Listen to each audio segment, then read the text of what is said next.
Tanda yang ketiga, jikalau jenengan ini sudah dikatakan wusul datang Allah, yang tadinya itu tidak ngaku-ngaku, yang ketiga tatmainnul qulub, ala bidzikrillahi tatmainnul, ati sampen iku selalu damai, anteng, diterak musibah yo anteng.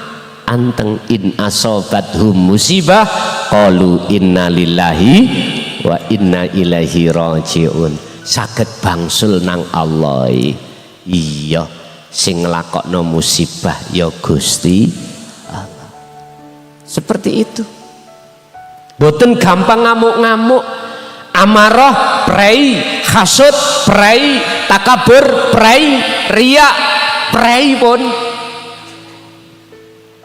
Di dalam jagate ati sampeyan utuh ada pohon namanya pohon basariyah, dihuni oleh nafsu, berbuah sifat-sifat yang tercela termasuk takabur, riya dan lain sebagainya.